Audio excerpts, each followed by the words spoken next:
محمد وآل محمد اللهم صل على محمد وآل محمد اللهم صل على محمد وآل محمد وعجل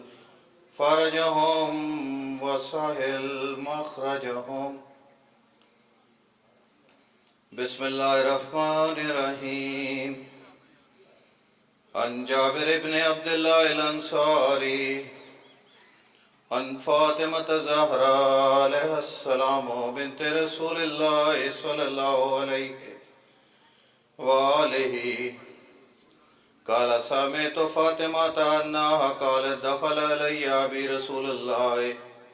صلى الله عليه وآله وسلم في بعض الأيام فقال السلام عليك يا فاطمة فقلت عليك السلام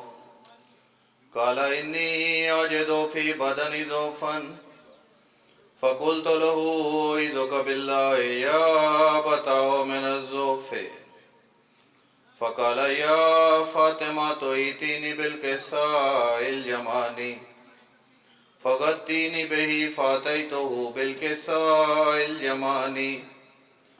فغطيته به وصرت أنظر إليه وإذا وجهه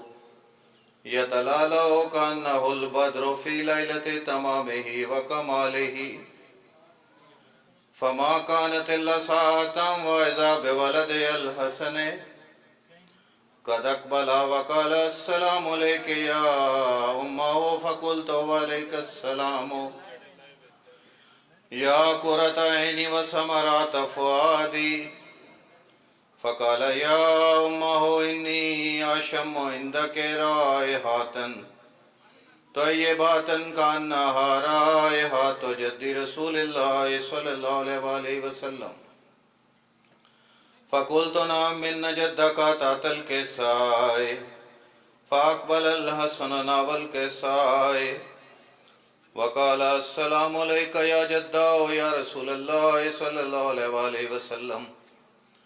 أتأذن لي أن أدخل معك تحت الكساء قال وعليك السلام يا ولدي ويا صاحب حوزي قد أذنت لك فدخل معه تحت الكساء فما كانت إلا ساعة وإذا بولدي الحسين قد أقبل وقال السلام عليك يا أمه فقلت وعليك السلام يا ولدي ويا قرة عيني وثمرة فؤادي فقال لي يا أمه إني أشم عندك رائحة طيبة كأنها رائحة جد رسول الله صلى الله عليه وآله فقلت نعم من جدك وأخك تحت الكساء فدان الحسين نحو الكساء وقال السلام عليك يا جداه والسلام عليك يا من اخترع الله أتأذن لي أن أكون معكما تحت الكساء فقال وعليك السلام يا ولدي ويا شافع أمتي قد أذنت لك فدخل معهما تحت الكساء فأقبل عند ذلك أبو الحسن علي بن أبي طالب عليه السلام وقال السلام عليك يا بنت رسول الله صلى الله عليه وسلم فقلت وعليك السلام يا أبا الحسن ويا أمير المؤمنين فقال يا فاطمة إني أشم عندك رائحة طيبة كأنها رائحة أخي وابن عمي رسول الله صلى الله عليه وسلم فقلت نعم وما ولديك تحت الكساء فأقبل علي عليه السلام نحو الكساء وقال السلام عليك يا رسول الله أتأذن لي أن أكون معكم تحت الكساء قال له وعليك السلام يا أخي ويا وسي وخليفتي وصاحب لوائي قد أذنت لك فدخل علي عليه السلام تحت الكساء ثم أتيت نحو الكساء وقلت السلام عليك يا أبتاه يا رسول الله صلى الله عليه وآله وسلم أتأذن لي أن أكون معكم تحت الكساء قال وعليك السلام يا بنتي ويا بزتي قد أذنت لك فدخلت تحت الكساء فلما اكتملنا جميعا تحت الكساء أخذ بي رسول الله صلى الله عليه وآله وسلم بطرفي الكساء وأومى بيد اليمنى إلى السماء وقال اللهم إن هؤلاء أهل بيتي وخاصتي وهاماتي لحمهم لحمي ودمهم دمي يؤلموني ما يؤلمهم ويحزنوني ما يحزنهم أنا حرب لمن حربهم وسلم لمن سلمهم وعدو لمن أداهم ومحب لمن أحبهم إنهم مني وأنا منهم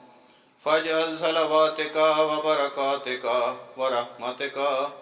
وغفرانك ورضوانك علي وعليهم واذهب عنهم الرجس وطهرهم تطهيرا. اللهم صل على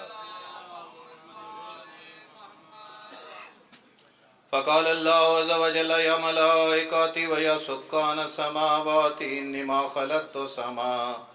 مبنيات ولا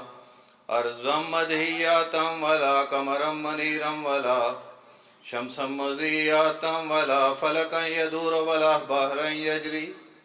ولا فلكا يسري إلا في محبة هؤلاء الخمسة الذين هم تحت الكساء. فقال الأمين جبرائيل يا رب ومن تحت الكساء؟ فقال عز وجل هم أهل بيت النبوة ومعدن الرسالة هم فاطمة وأبوها وبالها وبنوها. فقال جبرائيل يا رب أتأذن لي أن أهبط إلى الأرض لأكون معهم سادسا؟ فقال الله نعم قد أذنت لك. فهبط الأمين جبرائيل وقال السلام عليك يا رسول الله العلي الأعلى يقرأك السلام ويخصك بالتحيات والإكرام ويقول لك وعزتي وجلالي إني ما خلقت سماء مبنيات ولا أرضا مدهيات ولا قمرا منيرا ولا شمسا مضيئة ولا فلكا يدور ولا بحرا يجري ولا فلكا يسري إلا لأجلكم ومحبتكم وقد أذن لي أن أدخل معكم فهل تأذنوا لي يا رسول الله صلى الله عليه وآله وسلم؟ فقال رسول الله صلى الله عليه وآله وسلم وعليك السلام يا أمين وحي الله إنه نعم قد أذنت لك. فدخل جبرائيل معنا تحت الكساء فقال لأبي إن الله قد أوحى إليكم يقول إنما يريد الله ليذهب عنكم الرجس أهل البيت ويطهركم تطهيرا. اللهم صل على محمد وآل محمد. فقال علي لأبي يا رسول الله أخبرني ما لجلوسنا هذا تحت الكساء من الفضل عند الله. فقال النبي والذي بعثني بالحق نبيا واصطفاني برسالته نجيا ما ذكر خبرنا هذا في محفل من محافل أهل الأرض وفيه جمع من شيعتنا ومحبينا إلا نزلت عليهم الرحمة ووفت بهم الملائكة واستغفرت لهم إلى أن يتفرقوا. فقال علي عليه السلام إذن والله فزنا وفاز شيعتنا ورب الكعبة. فقال النبي ثانيا يا علي والذي بعثني بالحق نبيا واصطفاني برسالته نجيا ما ذكر خبرنا هذا في محفل من محافل أهل الأرض وفيه جمع من شيعتنا ومحبين وفيهم مهموم إلا وفرج الله همه ولا مغموم إلا وكشف الله غمه ولا طالب حاجة إلا وقضى الله حاجته. فقال علي عليه السلام إذن والله فزنا وسعدنا وكذلك شيعتنا فازوا وسعدوا في الدنيا والآخرة ورب الكعبة الصلوات.